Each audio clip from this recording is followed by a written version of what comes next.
To our July 6th Board of Douglas County Commissioners business meeting. We're happy to have those of you who are with us in the county courthouse and folks who are online. I'm just going to give a brief bit of information before we begin our meeting. We will have general public comment at the beginning of the meeting and then public comment for each agenda item. If you would like to make general public comment, that is a time for anything related to county business that you would like to speak to the county commission about. Within our 3-minute time limit that is not on today's agenda. So when we get to each agenda item, we will open it up for public comment after a presentation and before bringing it back to the commission for discussion. Everybody will be given 3 minutes. If you're here in the courthouse with us, we will call on you first. And Sarah over here will give you some indication of when your 3 minutes is coming to an end.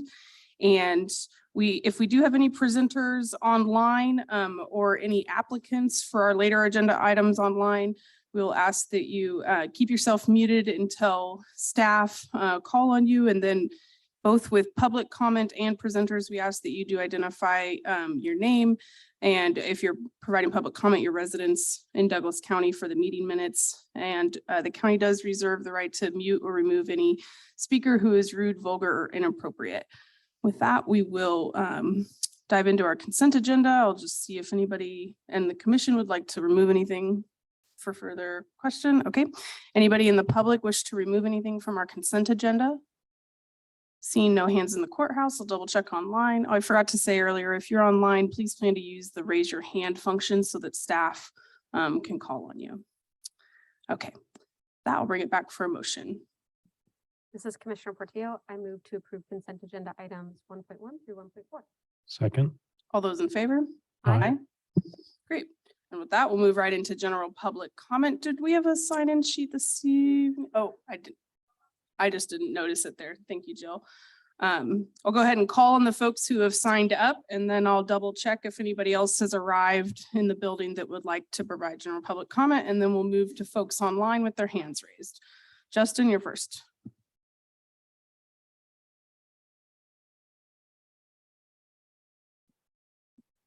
Bob Marley once said, "Don't get so busy that you can't check out the truth." And the truth is always there. Will you state your name? My name is Dr. Justin Spees, and I'm running as a Republican candidate for Douglas County Commissioner District 1, and the seat is currently held by Democrat Patrick Kelly here.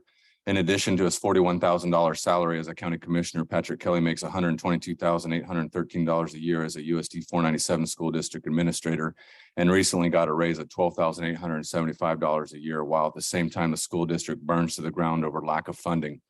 Libertarian County Commission candidate Steve Jacob took to social media last night to say he has no issue with Patrick Kelly's salary and can't understand how Patrick's salary or any administrator's salary contributes to any part of the financial nightmare the school district is in.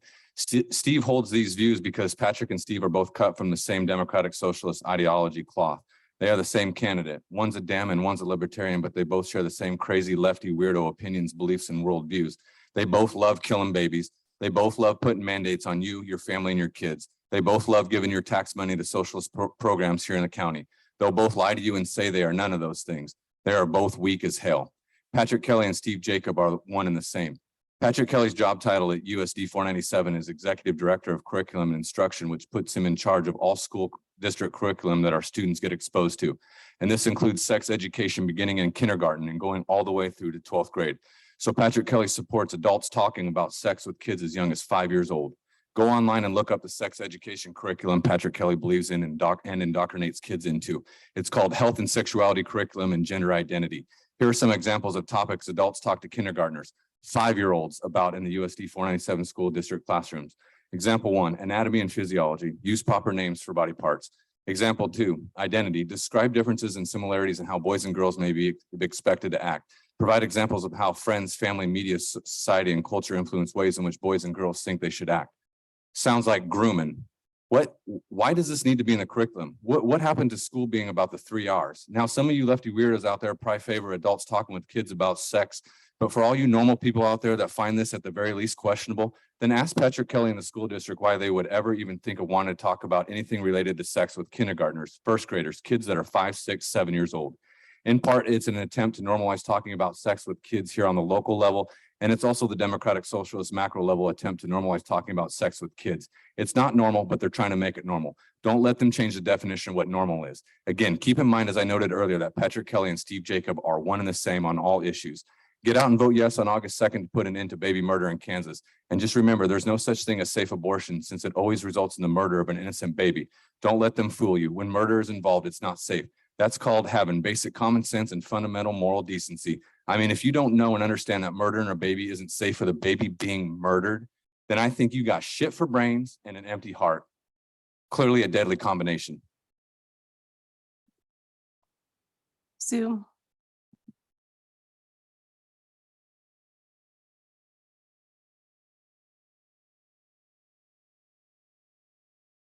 Hi, I'm Sue Herrick. I live here in Lawrence. And I want you to take a look tonight at Dr. Spee's sign over there. That sign points out the elephant in the room here tonight, as well as the sense we all have everywhere we go. Something isn't right around here. Things are wrong at the gas pump. Things are wrong at our grocery stores. Things are wrong in our schools attended by our children and grandchildren. Things are wrong in our government, and they're wrong in our three-letter agencies.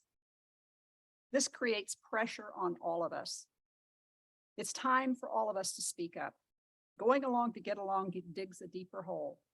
I'm here again tonight to speak up and ask the three of you to begin to right our county's ship. For a start, please, never again illegally close our businesses. Never again illegally mandate masks. Never again tolerate any vaccine program, especially for kids. Dr. Peter McCullough said today, the FDA is intentionally, willfully blind, and the CDC has overstepped its powers. There's no agency on these COVID vaccines that's protecting the safety of Americans. We should all go along with the World Council for Health and pull all the vaccines off the market. Vote for Dr. Spees, because he's right. Something isn't right around here. Thank you. Joe.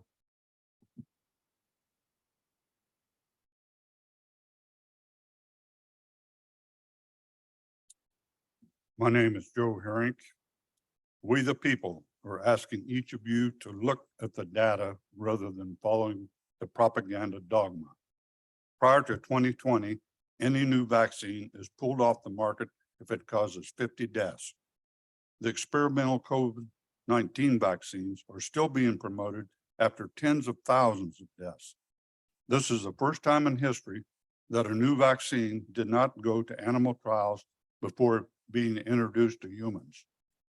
On December 10th, 2021, the CDC data revealed that 79% of Omicron infections were in individuals that were fully vaccinated. These vaccines do not keep you from getting the disease, nor they keep you from spreading the disease. In fact, they increase your chance of getting the disease. The vaccines have completely failed. There were 58,000 deaths during the 10-year Vietnam War. From March 2021 to February 2022, there has been 61,000 excessive deaths in the 25 to 44-year-old age group. This is an 84% increase in mortality from a 5-year baseline. Illegal corporate mandates were initiated in the fall of 2021. Ask yourself, were these mandated vaccines the cause of excessive deaths? Many airline pilots can no longer pass flight physicals because of mandated vaccines causing blood clots, excuse me, and cardiovascular events resulting in flight cancellations. Since vaccination rollout, fertility issues worldwide were increasing at an alarming rate. While we are recklessly mandating vaccine for college students, what could possibly go wrong? After over 2 years, data on over 2 million healthy US kids under the age of 16, they have a 0 death loss from COVID-19. Not 4, not 12, 0. The age group 6 months to 4 years old are 107 times more likely to die from the vaccine than from COVID-19. What are we doing promoting vaccine clinics for kids? This is insane.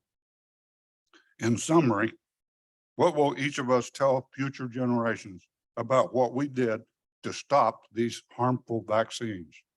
Thank you. I don't have anybody else signed up, but by show of hand, is there anyone else here in the building that would like to make general public comment? Seeing none, I'll double check if anybody's raised their hand online.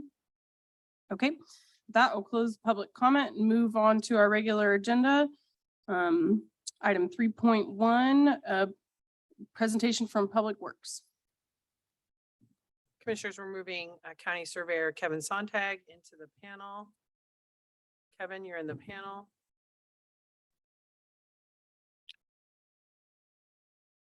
Go ahead. Thank you, Sarah. All right, good evening, Commissioners. The Douglas County Public Works Department received a request from a county citizen who owns property just northeast of Lone Star Lake along E750 road, which is currently designated as a minimum maintenance road. The property owner, Mr. Daniel Squires, has requested that a portion of this E750 road have its minimum maintenance designation rescinded. First, a brief history about this road. It was opened, it was petitioned for in 1911 and was opened by the County Commission in 1913. It was established as a 30-foot wide public road. It has remained an open public road since then and still is today.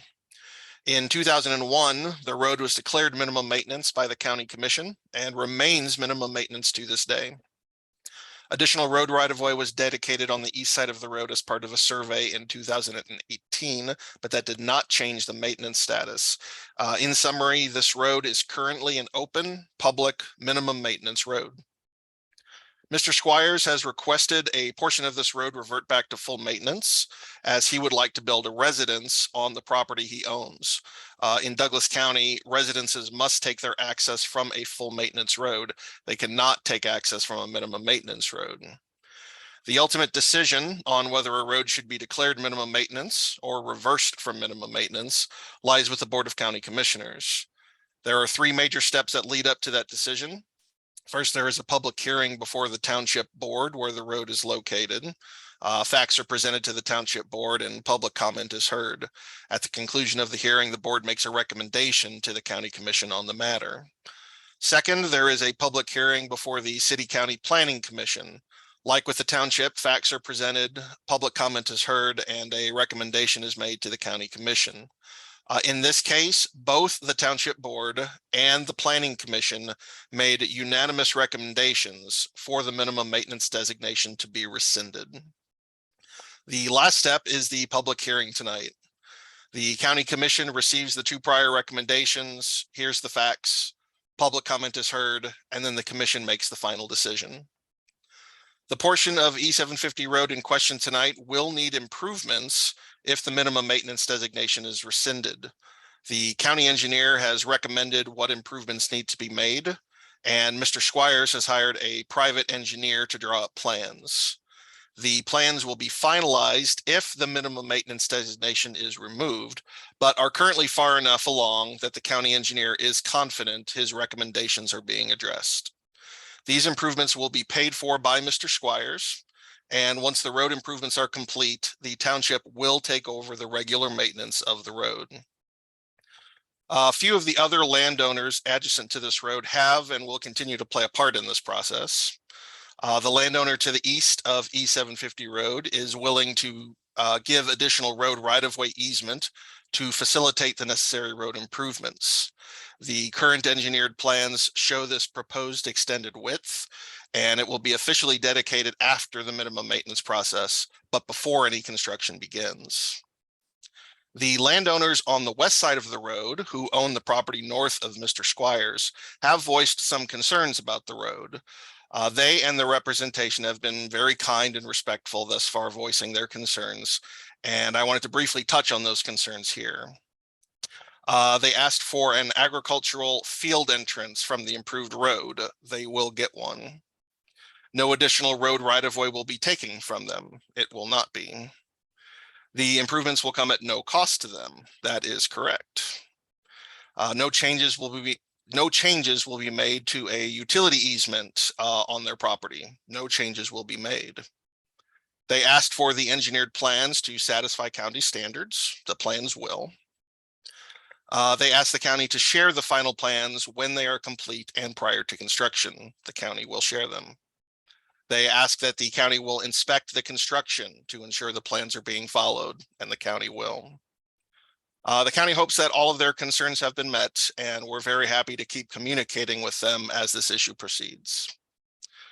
Finally, the landowner making the request, Daniel Squires, should be here at the meeting to answer any questions you may have for him. And if you have any questions for me, I'd be happy to answer them at this time. Thank you. Thanks, Kevin. I really appreciate that summary, and I appreciate you addressing those other concerns that had been raised point by point. Kevin Squires, would you like to come forward and provide any additional comment or anything you'd like to address with us?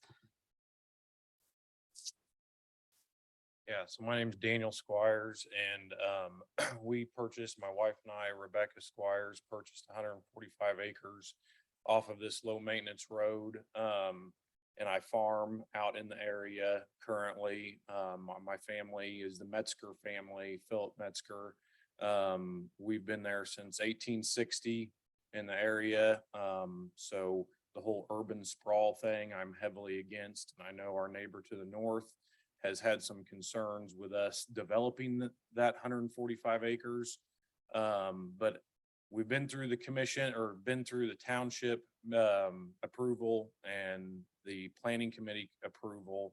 And one point that the engineer made in that meeting was that we're only requesting for 400 feet of road frontage onto our property. So if we wanted to develop it, we want to develop it all the way down to the end so we could get multiple houses on that road. All we want to do is build a house on the ground that we own. And we're pulling all the money out of our own bank account to pay for it. Like Kevin said, he went over it really good, all the issues that have been addressed with the neighbors. And everything's been taken care of on that side. Other than that, I mean, I can't really think of anything that Kevin didn't cover really that that wouldn't cover all of our bases, I guess. So all we want to do is build a farm and build a house and grow a family up out there. So we have no plans to do any kind of development. And it's my understanding if we did want to develop that ground in the future, we would have to come to you guys to get approval to even develop that ground in the first place. So you could turn us down then if that were the case, but I guarantee that won't be the case. So that's about all I have to say about it. Thank you for joining us, and I'm sorry for calling you the wrong name. I was combining your names. Thanks for being here. Any questions from commissioners? I don't have any questions either. That was well covered and appreciate that. I'll go ahead and open this up for public comment. Is there anybody in the building that would like to provide public comment on this item? Seeing none, okay. And I'm getting head nods from staff that nobody's online either. So I'll just bring this back for any further discussion. I will just say that I appreciated some of the planning commission discussion around the potential for development. I thought it was a good, I watched that conversation, a bit of a good refresher on what our county regulations really would mean anyway, and that it's already quite limited in the particular area that we're talking about, in addition to the intentions of the landowner and the applicant. So I'm supportive of this and think that really appreciate that you're planning to make those road improvements and have been so communicative with neighbors and folks in the township about what each step of the process will look like.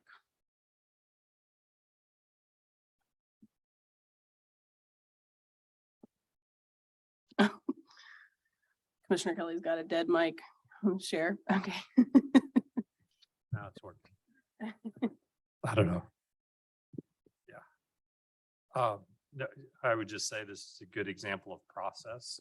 You know, it went to the township, it went to the planning commission. We had an email, and Kevin, I appreciate how well you covered those issues there, and seeing how there's no public comment from that, I'm confident in moving forward with this.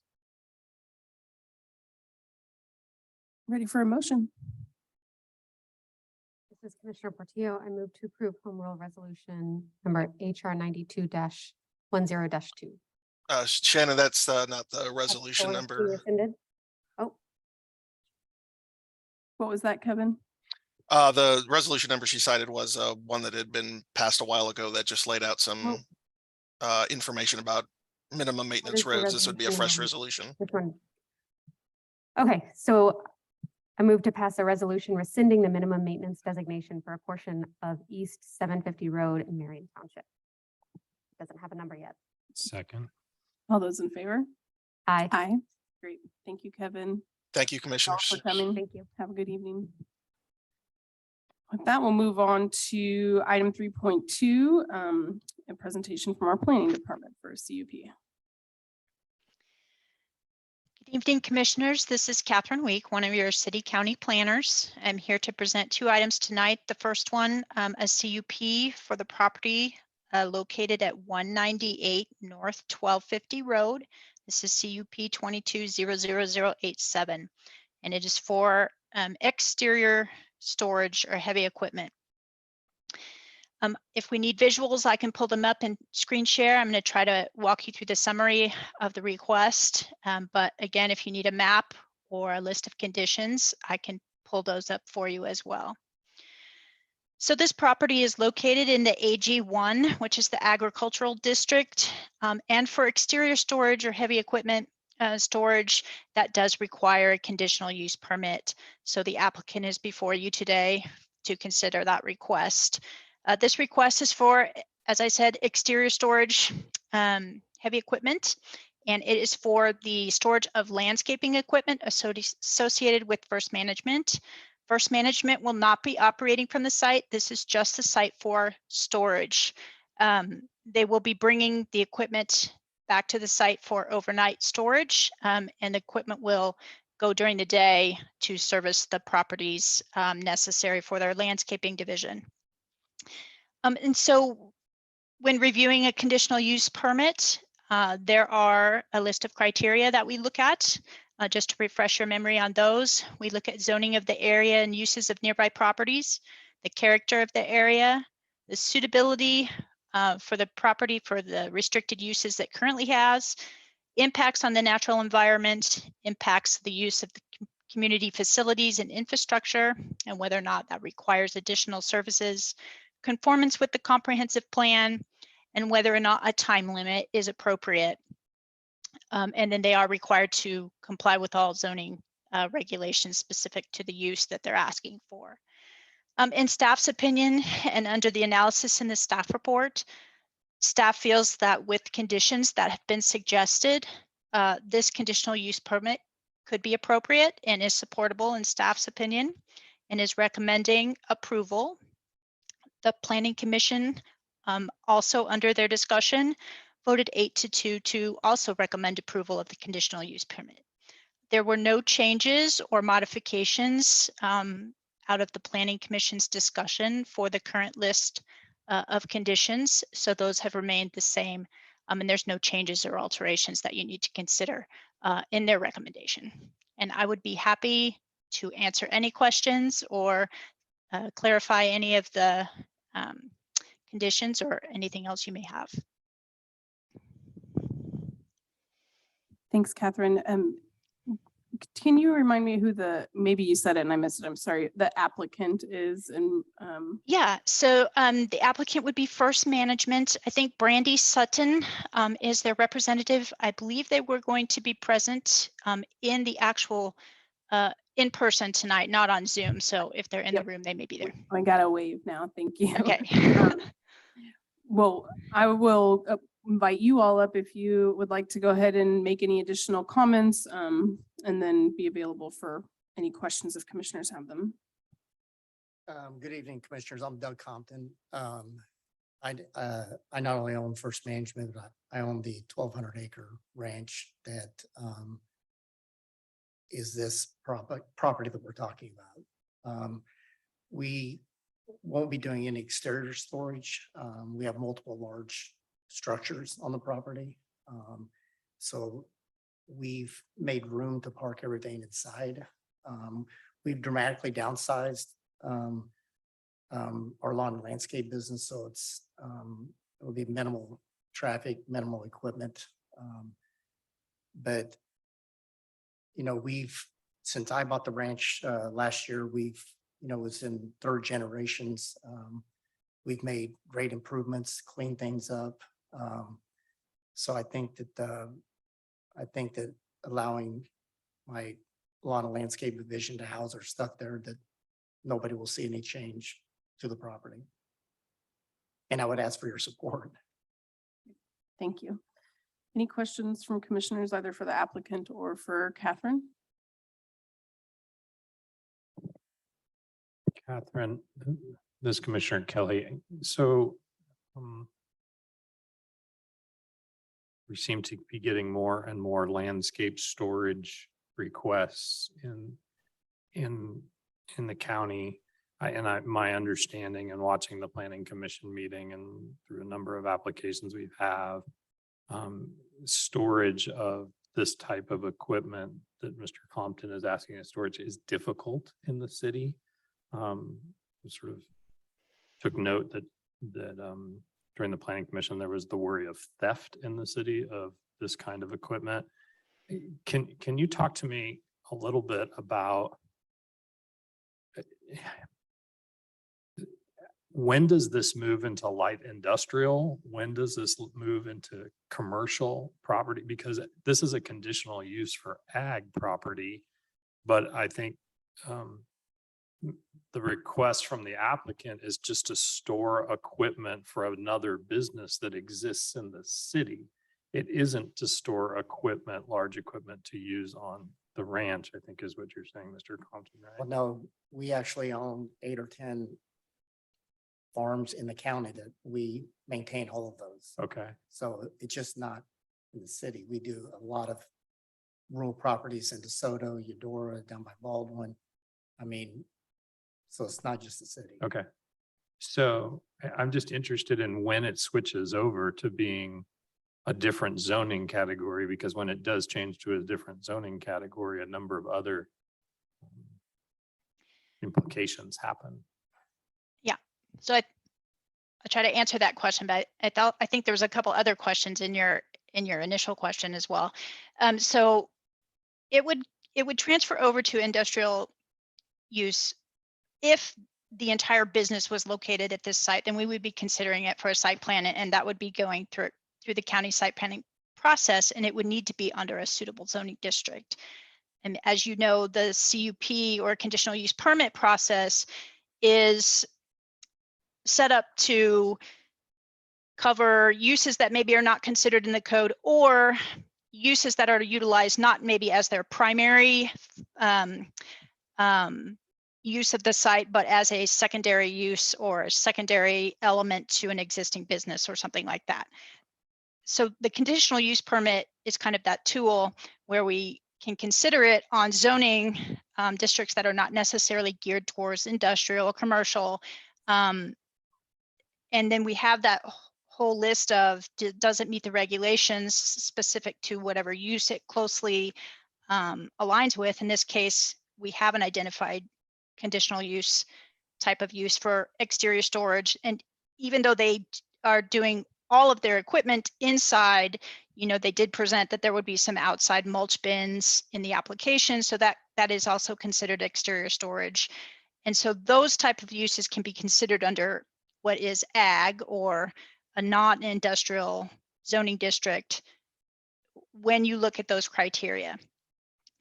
I think in the city, you mentioned the concern for theft and then not being feasible to store it in the city.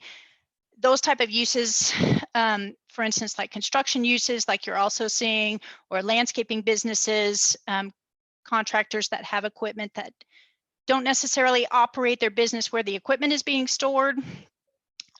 Those type of uses are geared towards, as you say, industrial zoning, which would be in the city. Sometimes those lots or parcels are few and far between, and sometimes their office portion or administration portion of the business doesn't require all of that space.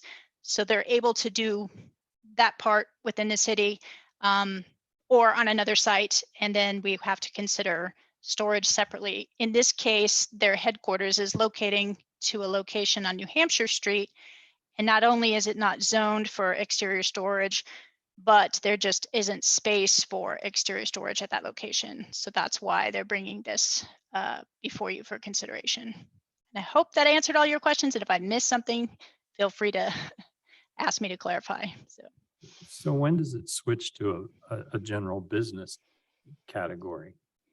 Well, I think if they were operating the entire, like their headquarters and everything on that main business would be on this parcel, then that would be, as I say, a county site plan. It would have to be in a location that's zoned appropriately for whatever that type use is in its entirety. Unless it's a home-based business. Correct. And this would exceed the scope of home-based business because it does contain some element of exterior storage, and that is no longer in the home-based business category after the rewriting of the Douglas County zoning regulations. This, Commissioner Reed, I guess to add on to that, we also have examples of businesses that have multiple sites, more than one site where they operate their business. I guess I don't know exactly where I was going with that. That is sort of a thinking out loud, but I appreciate Commissioner Kelly's questions because they're the same ones that I have. You know, it's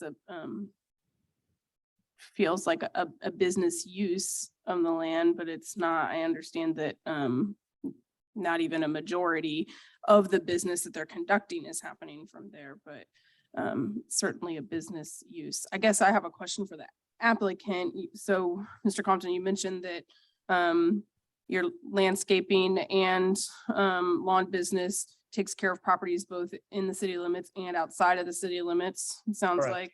like.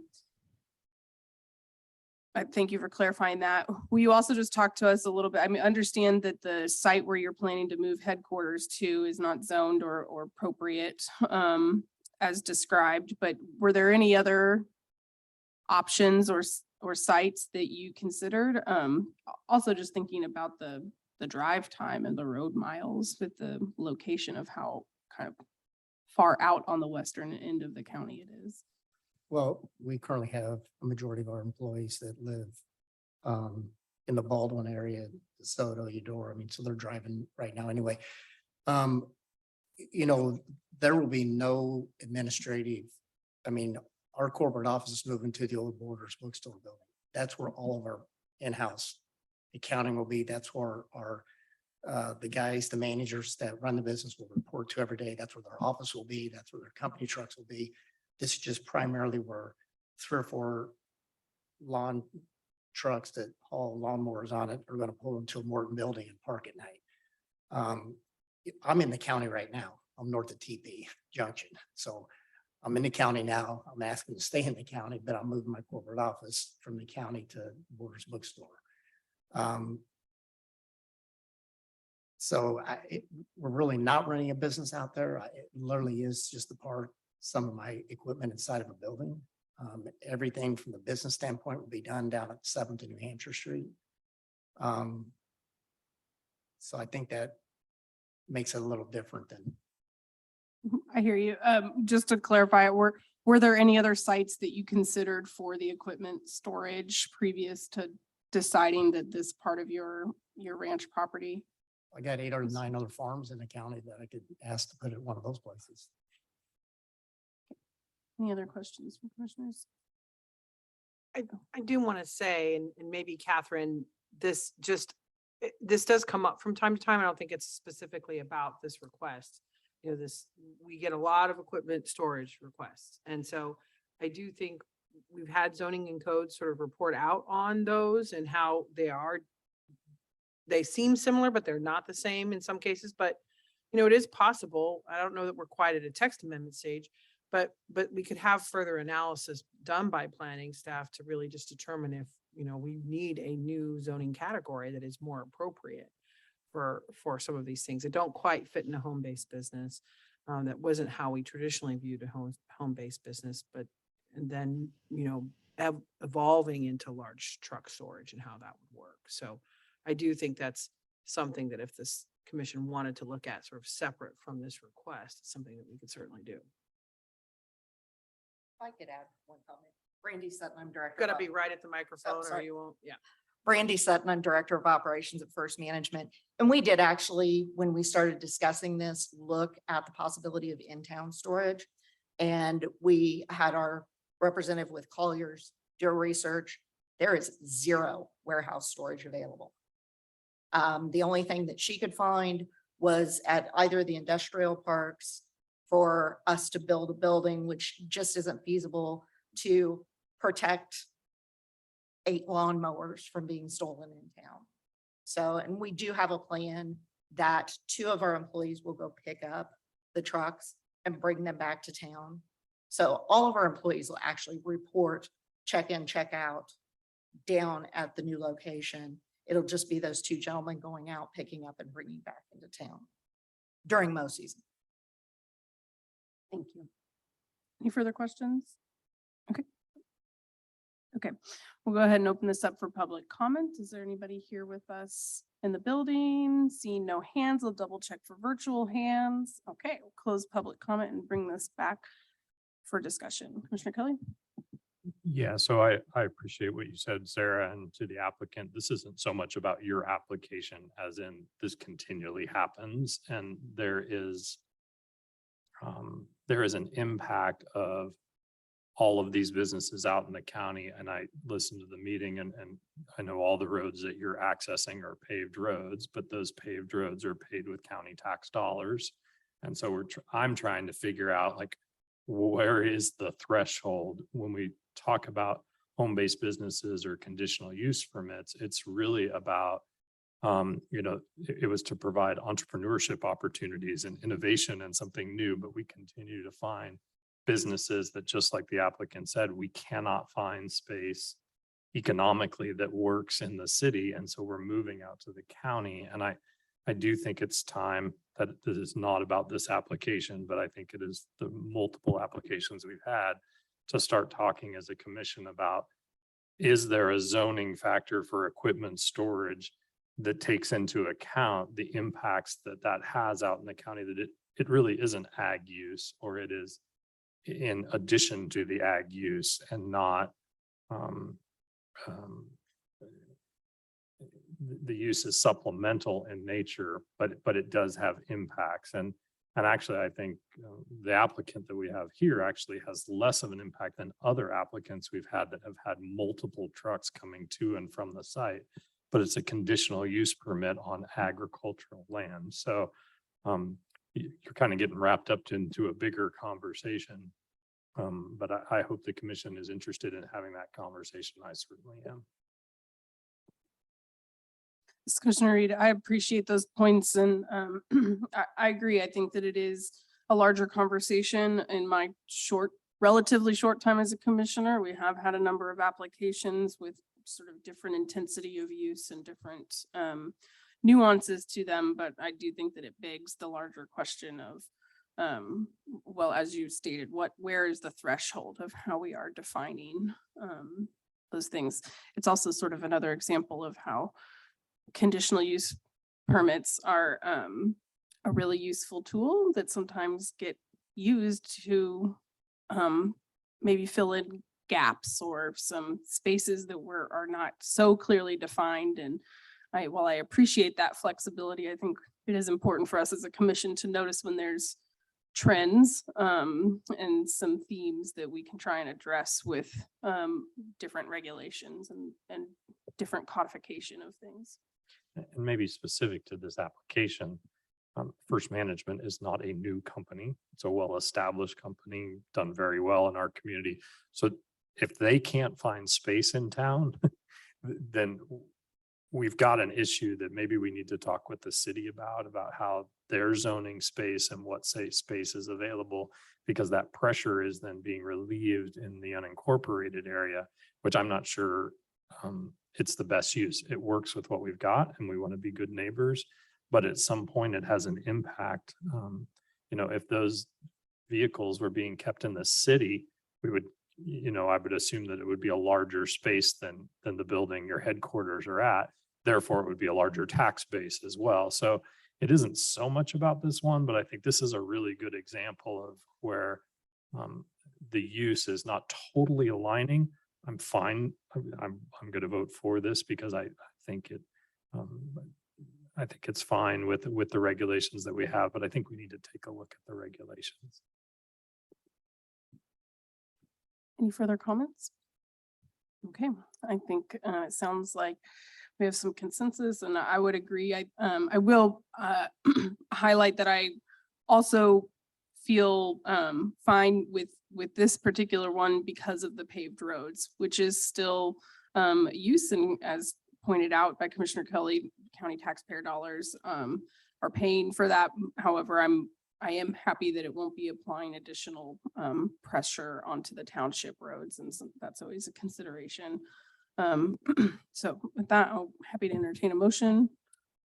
Make a motion to approve conditional use permit for equipment storage heavy located in 198 North 1250 Road on approximately 150 acres.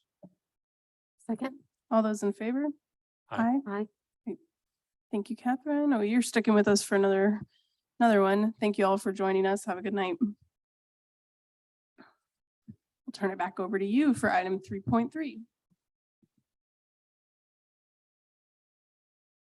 Okay, so our second item, which is similar yet different, similar requests, but different circumstances for utilizing that conditional use permit ask.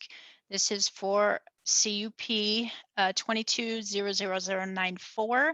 It's also for equipment storage heavy, and this one is located at 564 East 1550 Road. Again, if you need a map or the list of conditions at the end, I can happily put those up for you. So the key points for this particular CUP is, again, it's in the AG1 district, so that heavy equipment storage does require a conditional use permit. This particular site has been operating under that home-based business category up until such time as the zoning regulations were updated and the exterior storage was no longer something that would have been permitted in the home-based business. So they were notified by the county that to continue the use, they would need to go through the CUP process to keep, utilizing that site for the exterior storage. Again, this is associated with a business, All Construct, and their use, again, does not trigger any on-site traffic. The business customers don't come to the site to conduct business. This is where they're storing their equipment that they take to the sites to conduct their construction business there. Again, I'm not going to go through the list of the review criteria since we just covered them in the previous item, but in looking through all of those criteria, staff, and utilizing the analysis in the staff report, staff came to the conclusion that it could be compatible with a list of conditions to help mitigate any negative impacts, and that staff is recommending approval.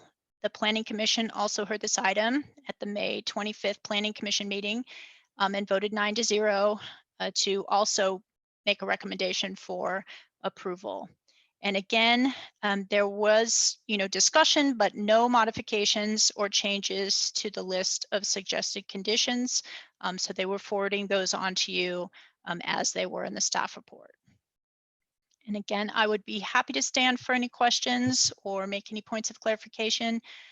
I did send the applicant a reminder email. I have not heard from them as to whether or not they're in the room or on the Zoom. I'm not aware. So. Okay, thank you, Catherine.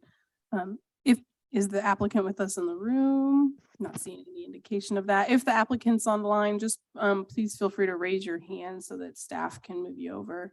Otherwise, thank you for the presentation. Catherine, any questions from commissioners on this one?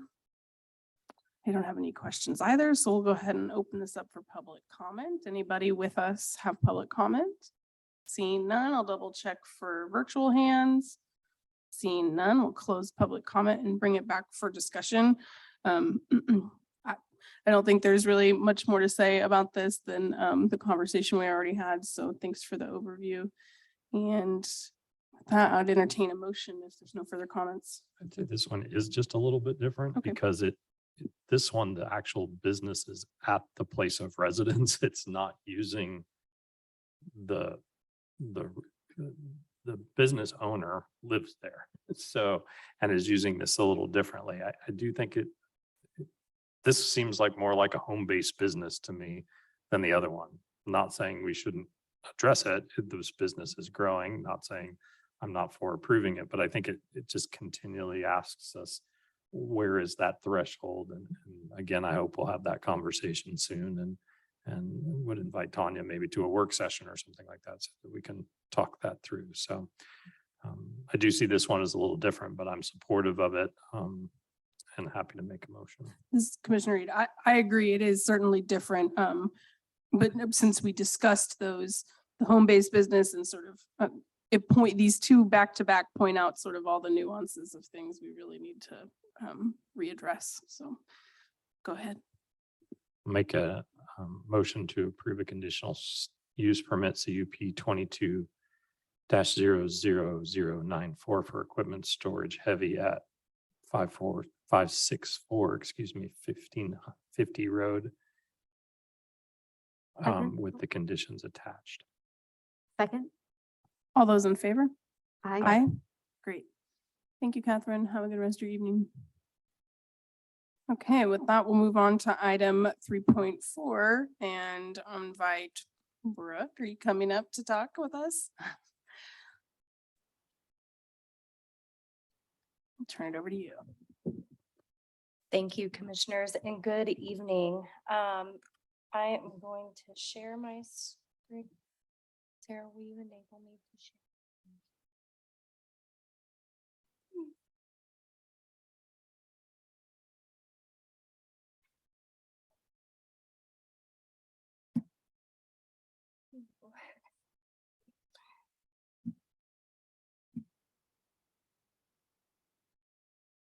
Oh, there it is. Thank you. I suppose it will help if I pull up the document that I would like to share. Bear with me, I'm sorry. Thank you for your patience. Yeah, it's on here. I didn't have it pulled up. Okay. All right, I'm gonna try and make this a little bit bigger. It's very small. Commissioners, I'm so very pleased to present this list of programs that will potentially be awarded once the motion passes at tonight's meeting. I'm trying to make this a little bit bigger. They're very small. There's a few things that I do want to point out on this list. I just want to call your attention. Most of the programs that are listed here are fully funded programs with the exception of a few, and I just want to point those out. So the Douglas County allocation of ARPA funds for internal projects, we reduced that by $21,065 and allocated that to the renovation of the 1605 Davis Road for the Children's Community Center. Partial funding was made available to the Children's Community Center for the acquisition of that building at 346 Main Street. And I also wanted to call out, originally when I had published this to the agenda item, I had published that the $426,000 for 1605 Davis Road was for the acquisition. That is for renovation costs. Kim Paulson with ECCC also emailed that clarification to me, and I've included that in the packet as well. So I just wanted to make you aware of that. $250,000 once the motion passes this evening, and $75,000 for warehouse improvements for Just Food. And then the Douglas County Historical Society proposal that was mostly fully funded with the exception of the payroll and administrative costs that was excluded from that amount there. And then $305,000 was set aside for that feasibility study for Central Grazing Company. So with that being said, this list I present to you today is a list of 12 subrecipients. For those of you who were here with the CARES Act, we have 56 subrecipients. So this is a short list. And I would be happy to answer any questions about process or what happens next once the motion is passed tonight. Thank you, Brooke. We appreciate all your work on this. I think the only question I have is just to clarify a bit further on the ECCC request.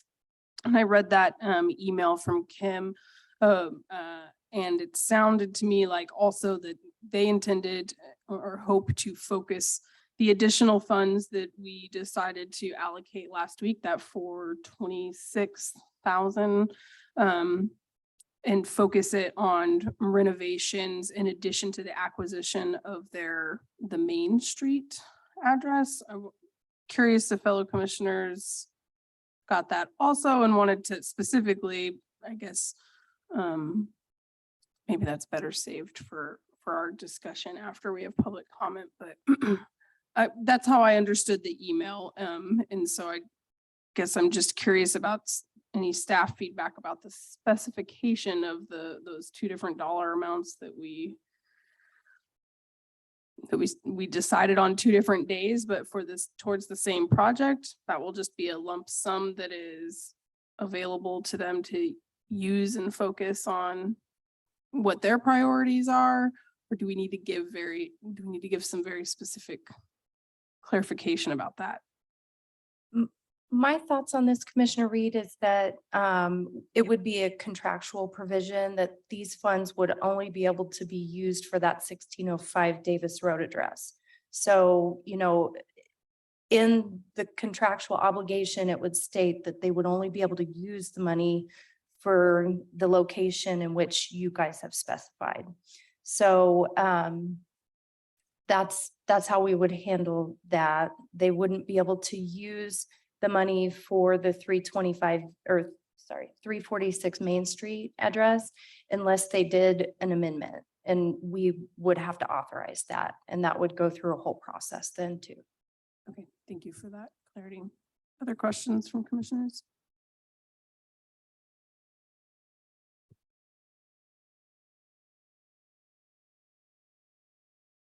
Forgive, I might be misquoting that. I did not get a chance to get home and get my computer before the meeting, so I don't have it in front of me, and maybe I'm misremembering my reading. And I don't know that we have that email in the packet. Yeah, the email is in the packet. Okay. I might actually be able to share it as well. If I just want to make sure we had it in the packet. yeah, it is I missed it. included in the packet. Just want to make, so just trying to understand what you're saying, Brooke. So the 426, because it was in the application as being specific for that request, it would need to stay with that unless they brought a revised request to us to use those dollars for something different. Commissioners, I would prefer, I think that would be a good process because I want to step out of that conversation due to my employee relationship with USD 497, and that would be a building that is within ours. So I like that process just so that it's clear. I'm just thinking that through. Yeah. Sure. And Commissioner Kelly, an example of that would be, when we administered the funds for the CARES Act, things were changing so rapidly. I had subrecipients coming to me saying, you know what, our original proposal it's totally changed now. We need masks, we need gowns. And so we created a process where they could amend their original request to either add items or change items, but it really couldn't deviate too much from the original proposal. And that whole process, I mean, it went through a whole approval process.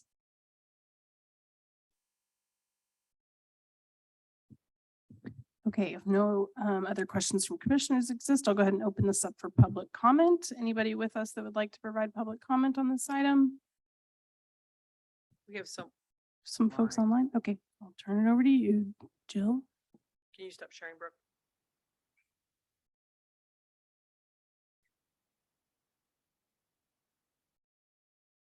Janet, if your hand is, there you go. Janet, I'm going to move you over into the panel. You accept the invitation.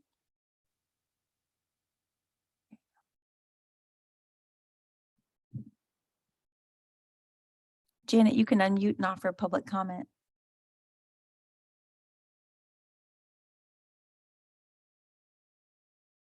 Janet, you're muted. If you want to offer public comment, you'll have to unmute.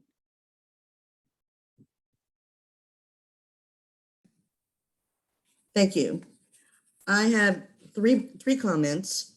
One is from an article in the February Orange Journal World when the commission was quoted as saying, we would be less interested in giving more pandemic aid to entities that had already received funding earlier in the pandemic. And I was disappointed to see that there are a lot of repeat recipients. Also, when the awards were announced, or when the regulations for the awards, one category that was emphasized was broadband infrastructure. And maybe I'm not reading it completely, but I'm not seeing anything on the list having to do with broadband expansion. And I'm sorry to say, but this is how I truly feel, that once again, the Douglas County Commission has successfully treated Eudora like the deplorable stepchild, awarding $0 in these funds. Thank you.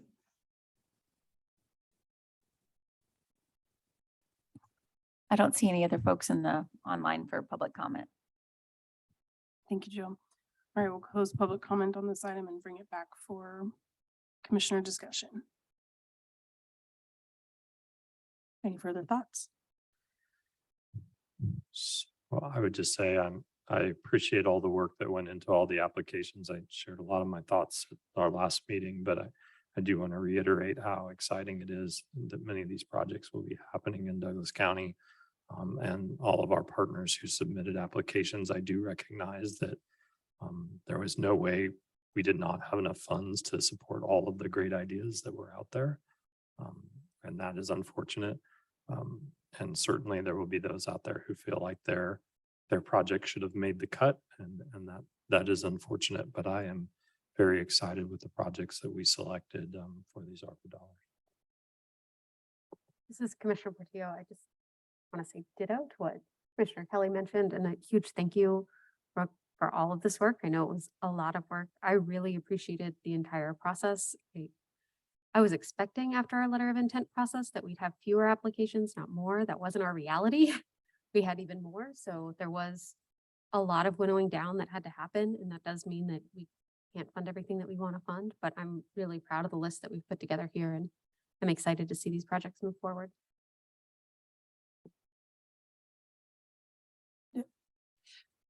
If you'd like to make public comment, that's already been closed. Sorry. So I will echo all of those comments, and just really excited to get to this moment. It's been sort of a long road here, but it's a very intentional and thoughtful one, I think, both with staff and our discussions, and also the incredible ideas that we got to see. So I'm excited to have read all of those. I love that they're a public document now for anybody who wants to go read all 800-ish pages. There's a lot of good ideas and content in there, and maybe some possibility in the future for some of those things to happen through other funds and through other partnerships. And so I'm hopeful about the creative energy that I see, and really excited to see these projects that we selected for go forward. So with that, I will accept a motion.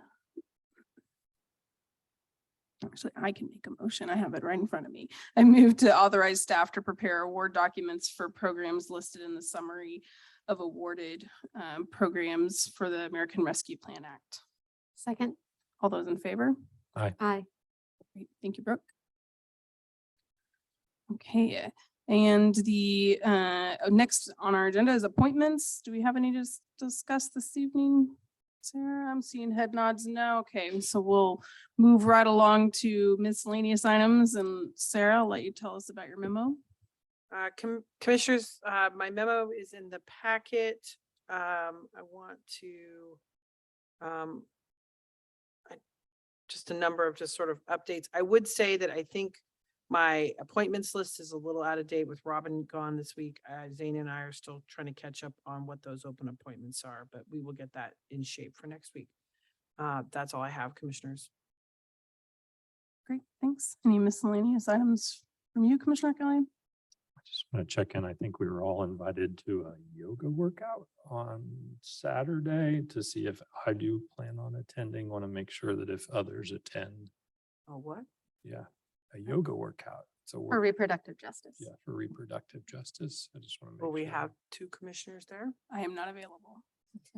I was gonna say unfortunately, but actually very fortunately, I will be celebrating my niece's 5th birthday at that time, out of state, so I will not be able to attend, but I am happy to hear that Commissioner Kelly will be there because I think it should be a good event. Anything else, Commissioner Kelly? No. Any items from you, Commissioner Portillo? Okay, none from me either, so we are adjourned.